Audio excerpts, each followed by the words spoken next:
¿Para qué quieres adquirir Bitcoin? ¿Para protegerte contra la estafa Ponzi de la moneda fiat? ¿Porque apuestas que Bitcoin puede ser un competidor del oro?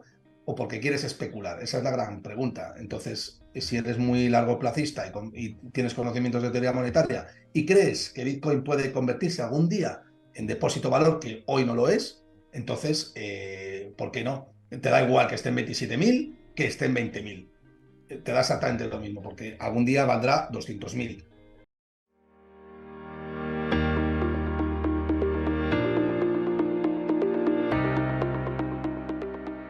Pues aquí con Gustavo Martínez, que ha corrido muy rápido, estaba dando una clase en la universidad.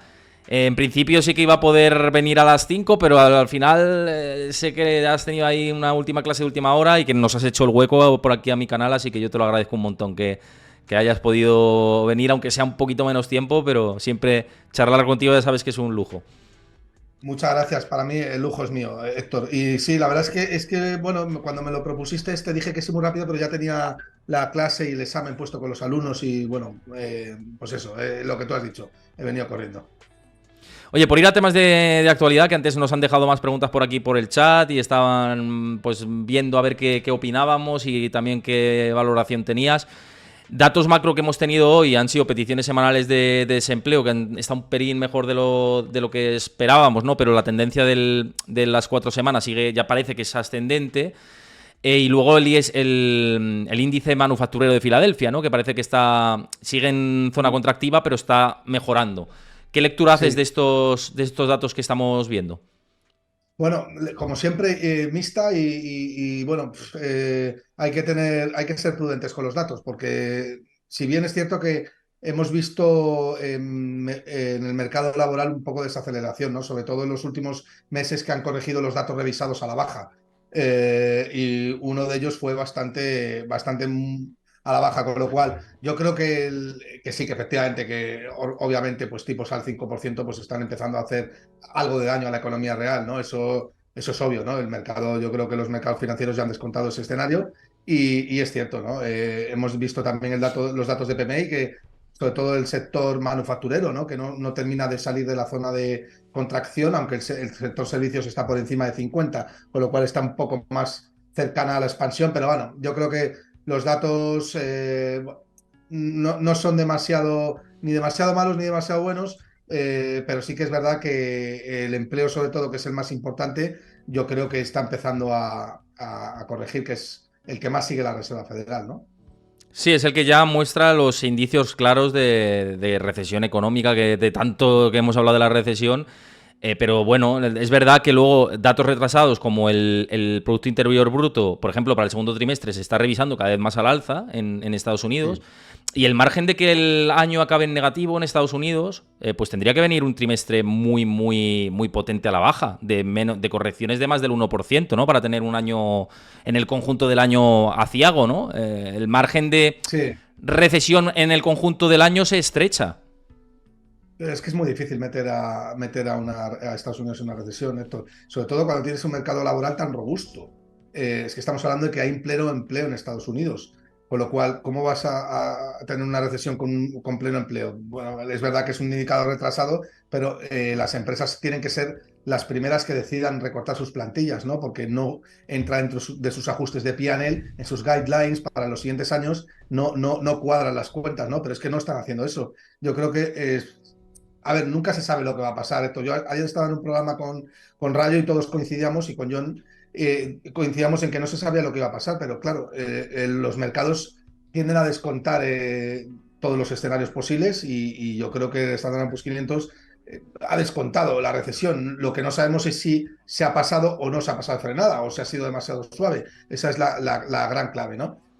Dicho esto, pues yo creo que la economía real cada vez, obviamente con tipos más duros, cada vez va a ir a peor, eso es obvio, no puede ir a mejor con tipos al 5, 25% y al 3,5% en Europa, y vamos a ver qué se va rompiendo, que eso es lo que es la clave, ¿no? Esa es la clave, sí. Es la clave, ¿no? Lo que ahora hay que tener vistas, la mirada puesta, no en el techo de deuda, que eso es un paripé, sino es en ver cómo la Reserva Federal recula con los tipos de interés. ¿Cuáles son los plazos? Eso es lo que el mercado está pendiente ahora. Y entonces la pericia sobre todo el analista macroeconómico, es dilucidar si la Reserva Federal va a ser capaz de aguantar los tipos como los tiene ahora, es una tasa terminal del 5,25%, o si va a tener que regular antes de final de año. Entonces, bueno, pues ahí Sí, tenemos las curvas de tipos. la longitud de la pausa. Yo siempre lo he dicho, que la longitud de la pausa es como la clave de frustrar las expectativas que tiene ahora mismo el mercado o no, o dar la razón al mercado y entonces decir, bueno, pues sí que activamos esto. Pero es verdad, mira, con el teatrillo este del techo de deuda, que es un teatrillo que al final se terminará solucionando con un acuerdo, más tarde o más temprano, se habla de este fin de semana, y yo decía que si es este fin de semana, sí que a lo mejor hay margen para irse el S&P 500 por encima de los 4.200 por ese optimismo de corto plazo. Que el mercado está... Sí, pero porque el mercado está esperando noticias para un lado o para otro. Y si tienes optimismo de corto plazo, pues igual es excusa, ¿no? Pero tampoco suficiente como para romper mucho más arriba. Y además las valoraciones tampoco están justificando un SP500 a 4.600, por ejemplo. O sea, no... Eso sería una locura ahora mismo sobre las valoraciones actuales.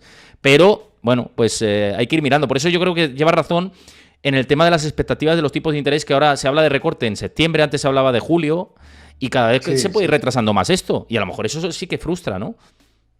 Bueno, yo creo que la Reserva Federal va a terminar bajando tipos de interés este año, fíjate. Es un poco osado, me estoy mojando, ¿no? Porque puede pasar cualquier cosa.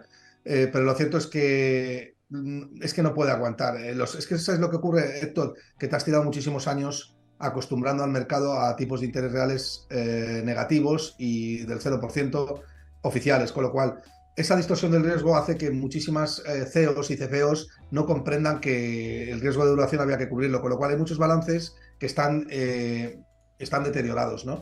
Y entonces la Reserva Federal va a tener que recular ante ese escenario casi seguro, porque no se puede permitir una concentración del sector bancario ni de coña. O sea, eso es algo que dentro de la Reserva Federal no está en sus manos. Y además hay un factor que yo creo que se juega, es un comodín que tiene la Reserva Federal detrás, que es que todavía no ha empezado a impactar, y es el Owner Equivalent Rate, o digamos que el famoso sector, que es el precio de la vivienda, o cómo va a impactar la vivienda en el CPI, que ya sabes que en el CPI americano pesa un 40 y tantos por ciento, un 40%, eso es muchísimo. Pero es que la vivienda está cayendo a plomo en Estados Unidos, lógico, con hipotecas al 6%, es normal que la vivienda caiga. Y eso todavía no se ha recogido en el CPI, con lo cual, bueno, la inflación es acumulativa, la pérdida de poder adquisitivo es bestial en los últimos 3 o 4 años sobre todo, pero lo cierto es que de cara a vender que la Reserva Federal se ha cargado la inflación, le va a poder venir muy bien los próximos meses, donde yo creo que va a haber una desinflación más ligera, ¿no?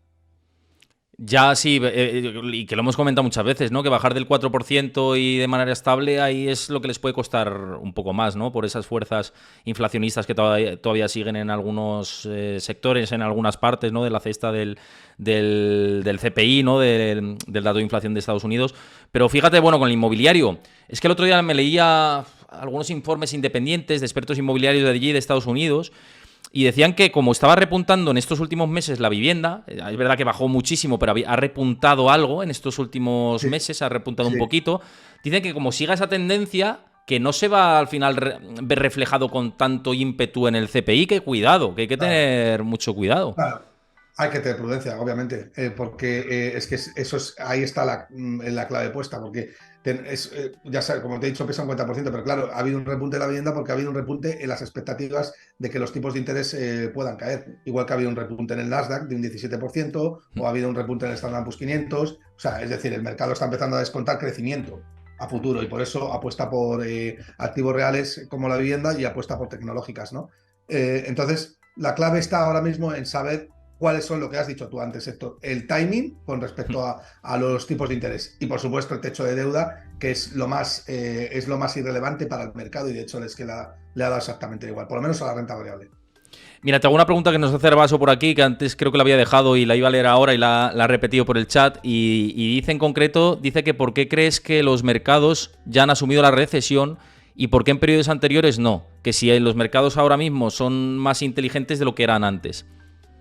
No, yo no digo que los mercados sean más inteligentes o no, yo digo que el Standard & Poor's 500 ha contraído sus múltiplos desde 36 veces beneficios hasta 22 veces beneficios, y ha caído desde máximos desde el año pasado o el año anterior ha caído desde los 4.800 a los 4.100 un 20% y el Nasdaq un 30%. Entonces ahí está claro que está recogiendo unas expectativas peores, ¿no? O sea, ahora mismo el Standard Poor's 500 que está haciendo cotizar un PER 17 o PER 18 del 2024-2025, que es empezar a recuperar. Pero obviamente sí que ha recogido esa preocupación, ¿no? Porque si no, no hubiera caído, si no seguiría cotizando los 4.800. Es decir, si el Standard Poor's 500 cae un 20%, es porque los accionistas han pensado que una subida de tipos de interés, como la que ha hecho Estados Unidos, puede afectar a las empresas y eso a sus valoraciones. Por eso se ha ido de 4.800 a 4.100 puntos, porque la gente no estaba dispuesta a pagar 30 y tantos veces beneficios por algo que con una Reserva Federal que estaba subiendo los tipos de interés, ¿no? Ahora bien, la pregunta es, ¿el Standard Poor's 500 ha recogido lo suficiente en el precio la recesión? Pues depende de lo grande o de lo grave que sea la recesión. Es que, fíjate, por meter un debate nuevo dentro de lo que del SP, que lo he comentado yo también tanto por mi canal de Discord, que a los nuevos que estéis por aquí os invito a que os unáis, que ya somos casi 1.500 personas por ahí, como en mis redes, etcétera. Y es la composición del SP500 y qué está sujetando al SP500 ahora mismo, que principalmente es Apple y las grandes tecnológicas o compañías de más capitalización. En concreto, creo que son 7 empresas las que están sujetando ahora mismo al SP500. Entonces, la pregunta a todo esto es, ¿Apple está cotizando bien o está cotizando caro con respecto a la foto macro? Bueno, ¿Microsoft está cotizando bien la foto macro? En el corto plazo te hablo, no te hablo ya de pensando en largo plazo, etcétera, ¿no? Entonces, si el resto de compañías acompañan, esto es una lectura propia, pero si el resto de compañías acompañan y empiezan a mejorar, muchas que han estado muy ampliamente castigadas y que siguen castigadas, si ya dejan de estar castigadas y empiezan a acompañar, ahí yo compro el argumento de que el SP500, porque si lo miras equiponderado, no tiene el mismo comportamiento que con la ponderación que tiene el SP500. En equiponderado está en negativo, desde year to date, ¿no? Está en negativo, pero ponderado, como está el SP500, está en positivo en lo que va de año. Entonces, por eso digo que si acompañan el resto de compañías que han estado muy castigadas, ahí yo digo, el SP500 sí que tiene solvencia. Claramente. Y sobre todo si supera a nivel técnico los 4.300, que seguramente sea porque acompaña al resto, ahí nos lo podemos comprar ese argumento. Pero es mi lectura propia, porque claro, un índice que está con mucho peso, el 5% Apple tiene del SP500. Las grandes tecnológicas pesan el 26%, 25%. Pues me da miedo en este entorno, pero es mi percepción. Pero Héctor, es que Apple es la empresa que más utiliza el ser humano. O sea, no, total, sí, mismamente, o sea, quiero decirte... Claro, pero que te quiero decir esto, que al final el ser humano se levanta y se acuesta con 5 o 6 empresas, que son, pues, Amazon. Si necesitas algo en tu casa, tiras de Amazon. Si te pones a ver una peli, tiras de Netflix. Si te pones el ordenador, tiras de Google y tiras de Microsoft. Si necesitas el teléfono, tiras de Apple, con lo cual es normal que el peso sea ese. Ahora bien, tu pregunta está bien formulada. Es decir, si descontamos esto, el resto pues no está en negativo. Ya, bueno, la cuestión es, ¿está en precio esos activos que tiran del mundo? Bueno, yo creo que la calidad se está pagando demasiado cara ahora.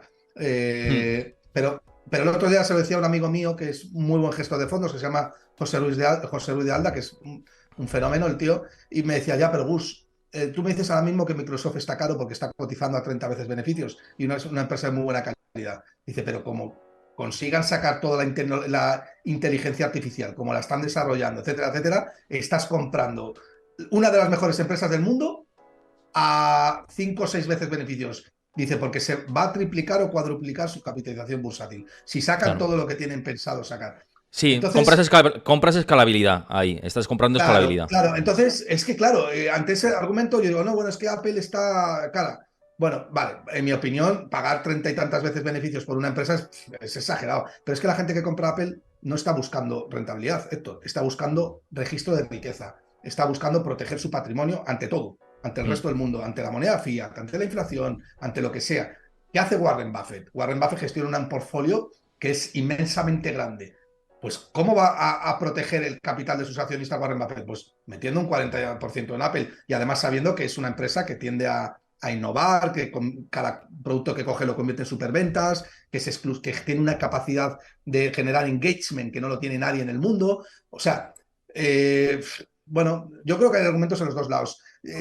Que el Standard Poor's 500 está... Tú me dices, Héctor, que el Standard Poor's 500 está caro y yo te digo, mira, yo no he comprado Standard Poor's 500 y mira que lo he esperado años, porque siempre he esperado y, joder, tengo unas ganas de cazar el Standard Poor's 500 a 13 o 14 veces beneficios y echarme a dormir, porque yo sé perfectamente que el 95%, 96% de la gestión activa es incapaz de batir al Standard Poor's 500. Sí, Y es sí. es el índice que replica la selección natural darwinista. Es decir, es por composición propia, tiende a expulsar lo malo y a recoger lo mejor del mundo. Con lo cual puedes dormir tranquilo que vas a obtener rentabilidad. Claro, pero es que estás comprando ahora Apple, o sea, perdón, no, Apple no, pero si compras el Standard Poor's 500, ahora mismo que está pagando 23 veces beneficios, lo estás comprando a un 4% nominal y lo estás comprando prácticamente a un tipo de interés real negativo, porque la inflación está por encima. Claro que el Standard Poor's 500 no descuenta eso, descuenta que los beneficios empresariales van a subir más por encima y que va a ser capaz de generar tipos de reales positivos. ¿Pero cuánto? ¿Un 1 o un 2% al año? Pues, oye, a mí eso, para los que somos amantes de hallar valor, pues a mí no me compensa. ¿Qué quieres que te diga? Pero eso no es eso no es eso es compatible con pensar que el índice está recogiendo bien lo que está recogiendo, que es un crecimiento de los earnings per share en el futuro, de los beneficios empresariales. Es que, bueno, me parece un debate súper interesante esto para empezar y Muy además interesante. que por aquí están comentando mucho por el chat y os invito a que comentéis, por supuesto, y que preguntéis como hacéis siempre. Pero claro, cuando muchas veces comparan con... No, pero es que el DAX ya se ha anticipado, está casi en máximos, ha subido... Pero hay que poner en contexto también. Muchas empresas europeas venían de un castigo muy previo y de unas expectativas muy lamentables por el tema de la guerra de Ucrania, el precio de la energía, etcétera, y esta situación se ha solventado bastante y aquí vamos con más decalaje con la subida de tipos de interés. Y es cierto que digamos que si miras las empresas que componen el DAX, por ejemplo, están justificando ese tirón. En general, en Sí, muchos casos no, y por eso está yendo a máximos históricos. La clave es si hay que seguir comprando porque el rally sigue o no, que ahí yo tengo claro, mis propias claro. dudas, ¿no? Bueno, además es que en Europa ha caído mucho, había mucho valor en Europa, ahora ya no tanto, ahora hay más valor en otros sitios, pero está claro que hay una cosa, yo no entiendo por qué a la gente le sorprende que los índices se vayan a máximos históricos. Si los índices son selectores naturales de empresas y las empresas, las economías de escala son las que son en la economía, con lo cual lo normal es que los índices tiendan a irse siempre a máximos históricos. Es que hasta el índice de japonés tocó máximos históricos el otro día, el Total Sí. Return, el que paga dividendos, que hay que tener en cuenta los dividendos que pagan las empresas, obviamente. No hay que tomar el índice normal, sino el que paga dividendos. Y no es de extrañar, es que dentro de 20 años vamos a volver a ver nuevos máximos en todos los índices mundiales y dentro de 2, 3, cuando pase esto, volveremos a ver máximos históricos en el Standard Poor's 500 y lo veremos en 5.000, en 5.500. Es normal. Si el Standard Poor's 500 expulsa a las empresas, las peores empresas y toma las empresas mejores y las empresas que quiebran salen del índice. Es normal que lo veamos en máximos históricos. No, sí, desde luego que sí. Además, que teniendo el modelo de crecimiento económico del sistema Claro. capitalista, es lógico. Tú apuestas por una economía en crecimiento, por un mercado en crecimiento. Es así, esa es la Economías de realidad. escala, Héctor, Eso es, economías de escala. economías de escala. Y claro, el tema de Europa, comparar lo que pasa en Estados Unidos con Europa, pues bueno, yo no lo veo, quiero decir, o sea, soy el primer sorprendido con también lo que ha pasado en Europa, pero es verdad que analizándolo ya a posteriori, que es verdad que hacer análisis a posteriori es ventajista y es fácil, puedes decir, bueno, pues aquí están metiendo los fondos Next Generation, que es meter liquidez en el sistema de una manera directa o indirecta, como lo queramos ver, lo que digo de que las expectativas de beneficios están superando, pues puede justificar en parte que la bolsa esté así, ¿no? Pero fíjate, a mí lo que me sorprende, y por además lanzarte el debate, que yo sé que tú apuestas mucho por el value, y es que el growth sigue Sí. sustentando todo esto, y siempre en épocas en las que los ciclos growth han acabado, le ha proseguido un ciclo value de largos años, y esto no lo estamos viendo de momento, y me parece sorprendente, ¿no? ¿Tú crees que para que sea sano el comportamiento del mercado americano, también de Europa, etcétera, debería haber rotación de verdad a value en los próximos años? Pues es una gran pregunta. Yo lo que creo es que hay empresas que están muy caras dentro del growth y que no se sostienen. Algunas han corregido y otras tienen que corregir todavía. Lo que sí que veo es que, bueno, a mí la distinción entre value y growth no me gusta mucho, Héctor, porque yo pienso que todo es value, incluso las tecnológicas, porque el value al final lo que trata es de comprar una empresa que está cotizando coyunturalmente por debajo de su valor intrínseco. Y eso también es growth, ¿no? O sea, lo hemos visto en Meta, que se podía considerar Sí. una compañía growth, pues hemos visto cómo ha multiplicado por 2 en un solo año, ¿no? Cuando estaba clarísimamente, cuando cotizaba 8 veces beneficios, hace un año y pico que eso no se sostenía, ¿no? A poco que tuvieras un poco de vista, conocieras bien la compañía, sabías que ese proceso del que estaba, pues iba a salir de él y que era fácil hallar valor, ¿no? Dicho lo cual, yo creo que sí que va a haber una convergencia en los próximos años entre el value y el growth, donde el value lo va a hacer bastante mejor que el growth, por una sencilla razón, porque yo creo que los bancos centrales no se pueden permitir el lujo de mantener ya los tipos de interés al 0%, aunque tampoco se puede mantener el lujo, no el lujo, sino que no pueden generar tipos de reales positivos, pero esto sí que nos puede llevar a un escenario entre inflación y tipos de interés más o menos del 3%.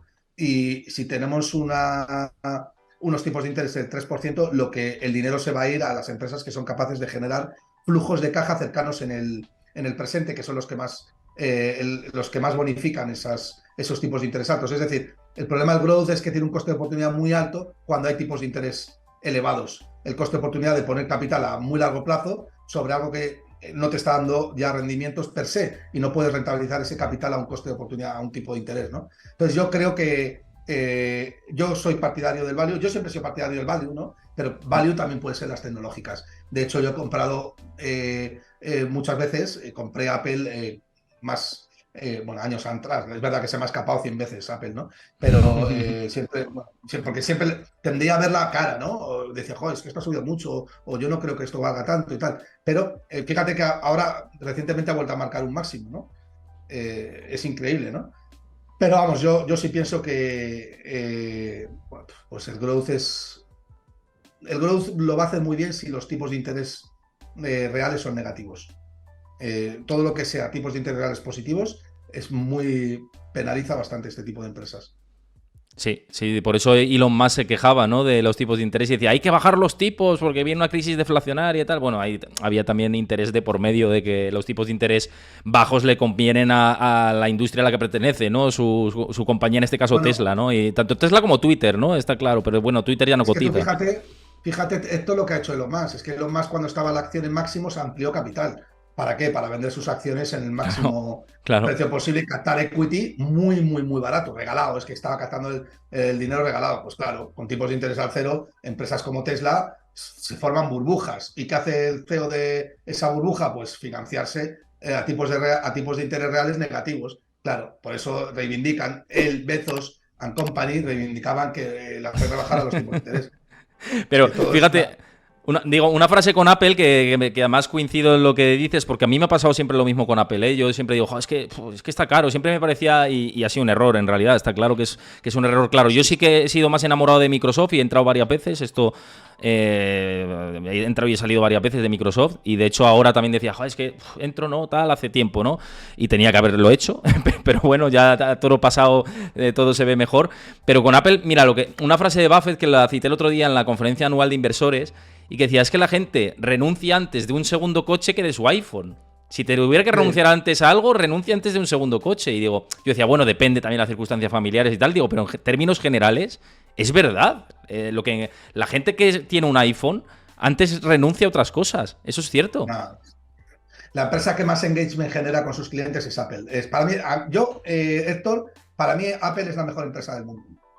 Para mí. Ya llevo tiempo reflexionando sobre esta idea, pero yo no creo que haya una compañía en el mundo que fusione esa ventaja competitiva que tiene con esa capacidad de fidelizar al cliente que es brutal. Es decir, tener un iPhone es tener un hijo. Lo pierdes si es lo que más quieres en este mundo, prácticamente. O sea, yo no conozco a nadie o conozco a muy poquita gente que se haya cambiado de iPhone a smartphone. Sin embargo, la recíproca es muy común. Que se cambien de smartphone a iPhone, casi iPhoneizado o no sé qué, ya era hora. Es el típico mensaje que hay en el mercado, ¿no? Entonces, bueno, lo que dice Warren Buffett, pues yo vi la conferencia, se me ponían los pelos de punta, ¿no? Porque tenías a un tío de 92 años con una mente que no es ni medio normal, ¿no? Como contestaba las preguntas. Es verdad que a veces, bueno, pues sabes que eh, tienen demasiada, yo creo que están metidos ya dentro del establishment, ¿no? Yo diría, Mm. ¿no? Warren Buffett, ¿no? Pues este hombre pues mueve los mercados, hace lo que quiere y tal. Y ya no es el Warren Buffett de hace 20 años. Eso es obvio, Es ¿no? lógico. Pero Igual que aún Charlie así, Munger también, que era muy afilado el tío y sigue teniendo comentarios todavía que dices, joder, este hombre con 99 sí, años, alucinas. Digo, yo ya, primero llegar a esa edad y luego tener lucidez todavía para hacer según qué comentarios. Y dices, joder, es que no, no, no es, no, vamos, no es casualidad el éxito que han tenido. no, yo tengo amigos que se han ido a Omaha y eso es lo que tienen allí montado es una fiesta. Pero vamos, no Sí. te puedes hacer una idea. Es que dice que es parecía la final de la Super Bowl. Se junta todo el mundo, es alucinante, ¿no? Y luego, claro, pues tienes ahí a dos monstruos que son los mejores inversores del mundo. Imagínate, es que estos tíos les han metido, o sea, si solamente el 2 o 3% de gestores de gestión activa consiguen bater al índice, estos no lo han batido, estos se han hecho pipí encima del índice, porque estos han sacado un 20% anual durante más de 40 años, cuando el Standard Poor's 500 ha sacado un 10% nominal, es que han doblado sistemáticamente al índice, con lo cual, pues imagínate, ¿no? ¿no? No vamos a volver a ver un inversor así en la historia, yo creo. Por ir a otros temas, que antes dejaba Paz por aquí una pregunta, y bueno, y voy a ir a algunas otras preguntas que habéis dejado y otros comentarios antes de despedir el programa de hoy. Pero nos decía si ves interesante China y los BRICS también como opción de invertir. Bueno, China, a ver, China a mí me parece interesante porque ha caído mucho. Y entonces cuando algo cae lo miro muy a fondo. Donde más valor puedes hallar siempre es en aquello que está más penalizado o en aquello que más ha caído. Luego hay que ver si realmente es una trampa de valor, una bull trap o realmente hay valor, ¿no? Dicho esto, es que China es tan complejo, Héctor.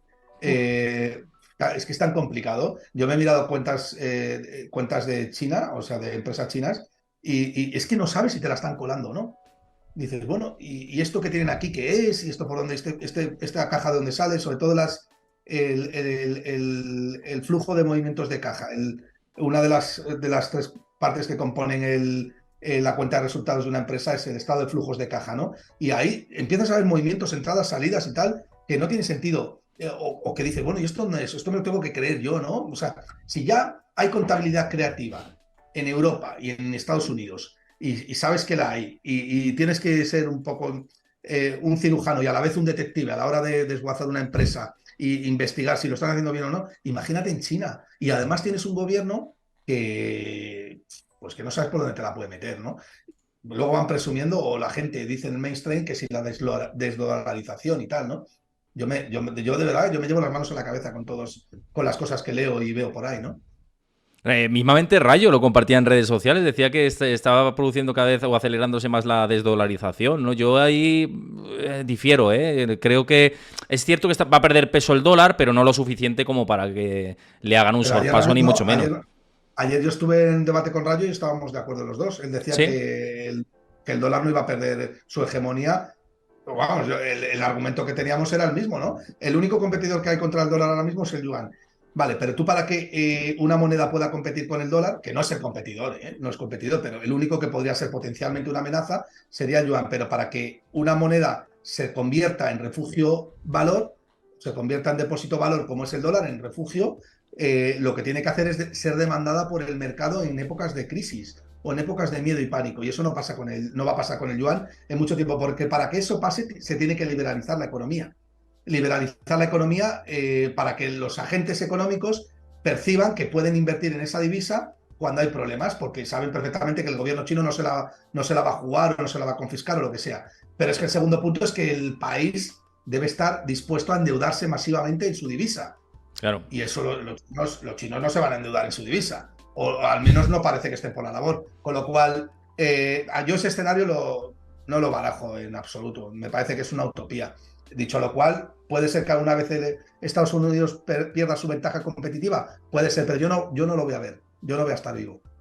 No, yo lo que creo es que irá perdiendo quizá peso, pero no la dominancia. No pienso que el dólar vaya a perder la dominancia. Es que mismamente el mercado de materias primas en que cotiza, ¿no? Y muchos mercados Sí, internacionales. pero, Es que... pero fíjate, Héctor, que ahora mismo quieren sacar la moneda digital, el Mm, CB Currency, CBDC, el currency, sí. sí, exactamente, Currency Digital. Bueno, ¿y qué quieren hacer con eso? Eso ya es monopolizar la moneda a saco, o sea, eso es eliminar. los creadores los creadores de deuda, que son los bancos comerciales, para que ya solamente haya un agente que sea capaz de generar inflación o deflación a su gusto y de crear depósitos, que es el propio Banco Central. Ya veremos cuál es su contrapartida, que esa sería otra. O sea, yo creo que los americanos lo tienen muy claro. Los americanos saben perfectamente que el poder pasa por tener el control del dólar y la hegemonía. Y yo no creo que la pierdan. Es que es muy difícil que la pierdan. Si es que a la mínima que pase algo, van a crear una guerra, van a hacer algo. No, yo no lo veo, vamos. Otra de las preguntas que dejaba por aquí la mía es, muchas gracias por dejar vuestras preguntas, también comentar por el chat. Insisto, bueno, antes de seguir con las preguntas y llegar a esta fase final del programa, os recuerdo los patrocinadores de aquí del canal, CMC Markets y Besto, echadle un ojo, os pasa por ahí Chris ahora también los enlaces para que le echéis un ojo a estas dos plataformas con las que podéis invertir, así que para que lo sepáis. Y bueno, una de las preguntas que dejaba por aquí, que lo decía la Mies, dice que qué opinión para el Bitcoin con respecto al resto del 2023. Y luego también el oro, luego vamos al oro después, que nos preguntaban también por el oro. Pero Bitcoin, ¿cómo lo ves tú? Bueno, yo creo que ahora entrar en Bitcoin es arriesgado. Yo creo que ofreció una muy buena oportunidad bueno, pues en el mínimo, ¿no? Pero no porque llegara al mínimo, sino cuando la Reserva Federal estaba súper hawkish, ¿no? Y parecía que arrancaba con todo, cuando el Nasdaq cayó un 30 y tantos por ciento. Pero ahora es que si, vamos a ver, es que como la Reserva Federal no sea capaz, o digamos que la Reserva Federal no genere tipos de interés reales negativos, el Bitcoin puede sufrir. Bitcoin tiene una correlación muy alta con los activos de riesgo.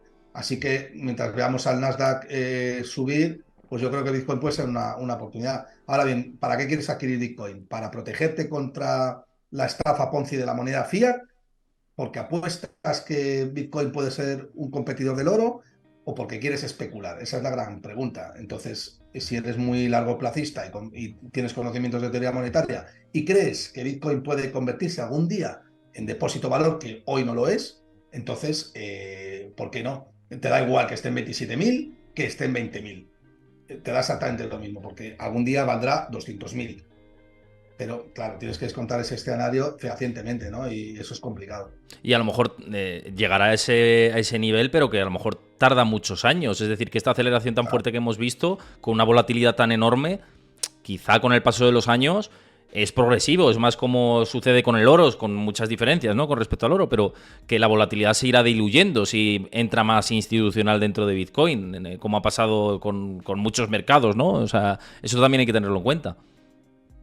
Sí, bueno, el Bitcoin tiene un problema y es que la volatilidad es inherente a él porque la oferta es completamente rígida y al no tener una oferta sensible, pues es difícil que se acople a la demanda, ¿no? Y entonces, bueno, pues el oro tiene la capacidad, por lo menos en el largo plazo, de tener una oferta más elástica. En el corto plazo, la oferta del oro es completamente inelástica porque no puede, si aumenta la demanda de oro, el precio se va a disparar sí o sí porque la oferta, los productores no les va a dar tiempo a producir el suficientemente oro para que los precios no se muevan demasiado, con lo cual es volátil en el corto plazo. Pero en el largo plazo, el oro es capaz de reducir bastante la flexibilidad, es la volatilidad. Sin embargo, Bitcoin no tiene esa capacidad para generar nuevos Bitcoin que se acoplen a la demanda, con lo cual es muy deflacionario por naturaleza. Y eso para un sistema monetario es tan malo como ser inflacionario, ¿no?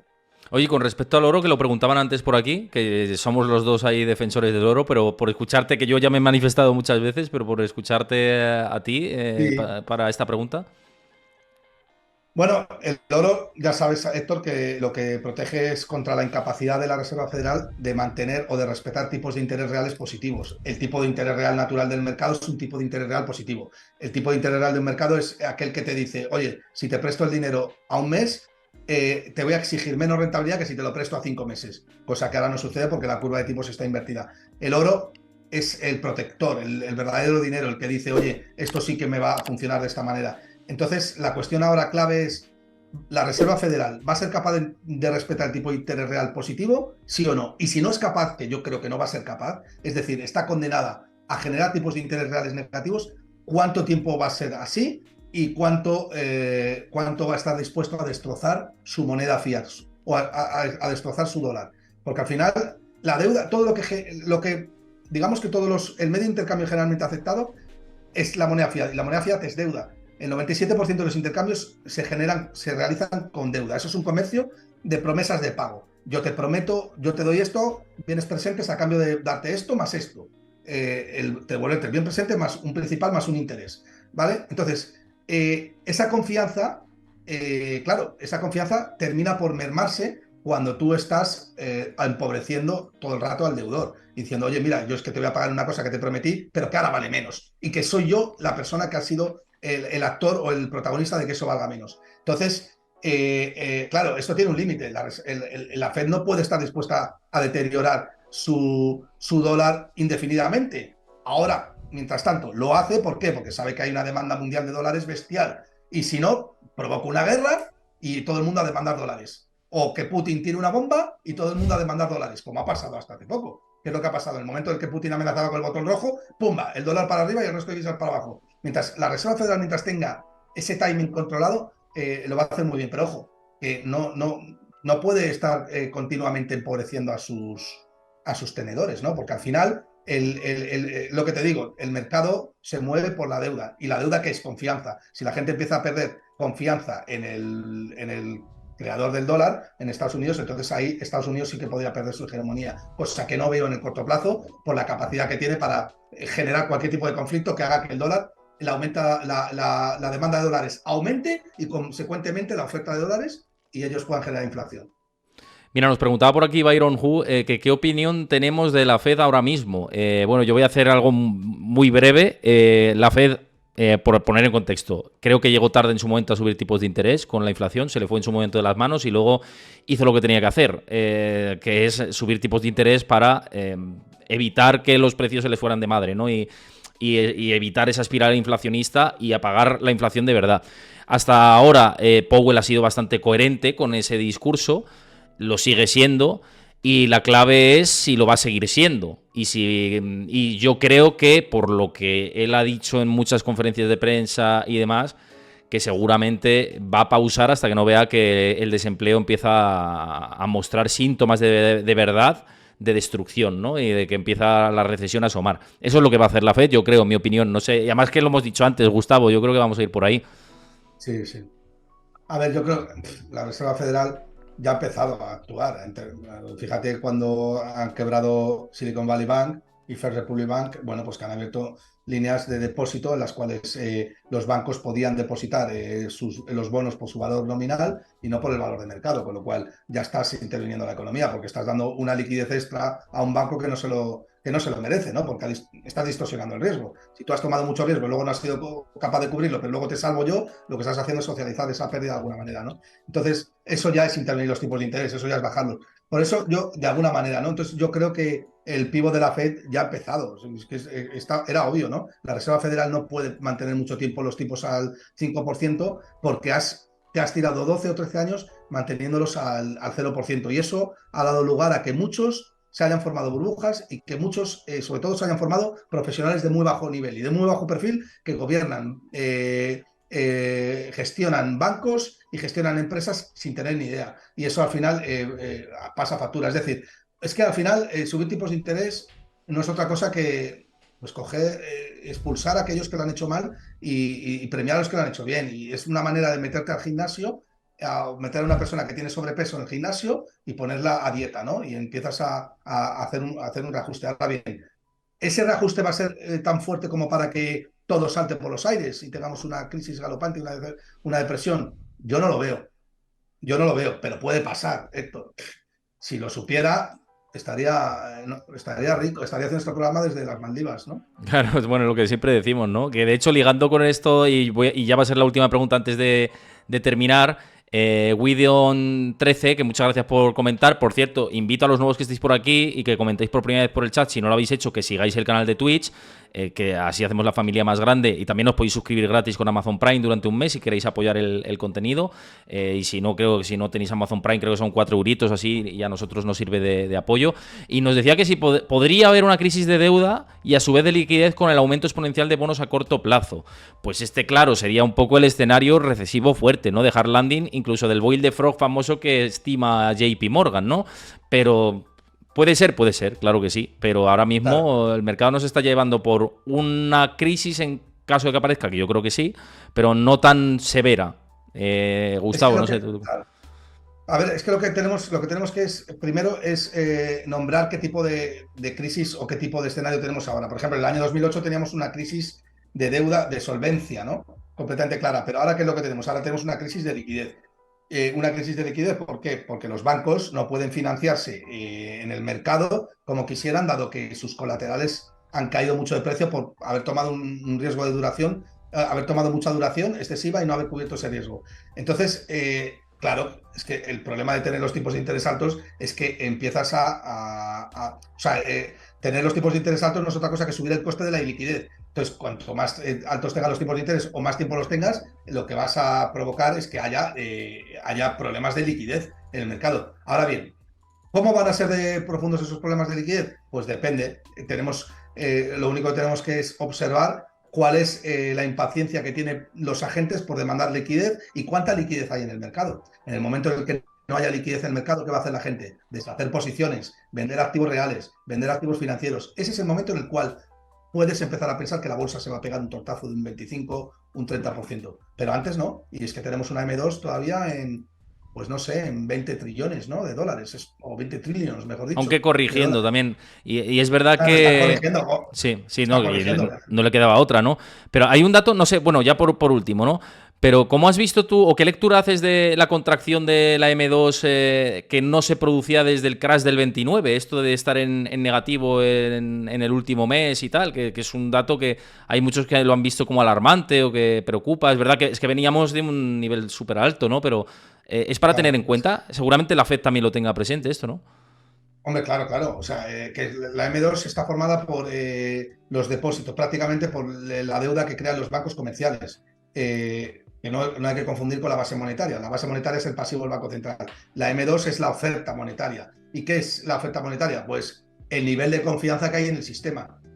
Si la oferta monetaria empieza a reducirse, es que los bancos están dejando de prestar. ¿Y por qué están dejando de los bancos prestar? Pues porque no les interesa descalzar el plazo. ¿Y por qué no les interesa descalzar el plazo? Pues porque no ven demasiado riesgo a corto plazo con respecto a lo que toman. Y eso es un problema, claro, eso es un problema de confianza. Ahora bien, ¿es lo suficientemente como para preocuparse? Bueno, es que siga habiendo 20 trillones en el sistema de dólares. Tú bájalo a 12 y ya verás como yo te digo que el Standard Poor's 500 se va a pegar una piña de un 60% o un 50%. Claro. Pues bueno, yo creo que con esto es bastante. Bueno, ha quedado bastante completa la charla que hemos tenido. Por supuesto que ya sabes que por aquí invitado siempre que quieras para ampliar información, para comentar y demás. Y al resto os digo que mañana estaremos por aquí a las 4 de la tarde, que viene Luis Francisco Ruiz, analista de CMC Markets, para analizar activos en concreto y demás, como siempre. Y Gustavo, como siempre, un placer tenerte por aquí. Muchas gracias, Héctor. El placer ha sido mío, de verdad. Un abrazo. Un abrazo y nada, nos vemos mañana al resto, a las 4 de la tarde por aquí, pasaremos lista. Muchas gracias por estar ahí, por comentar por el chat y, lo dicho, uníos a Discord y seguir el canal de Twitch. Un abrazo a todos, chao.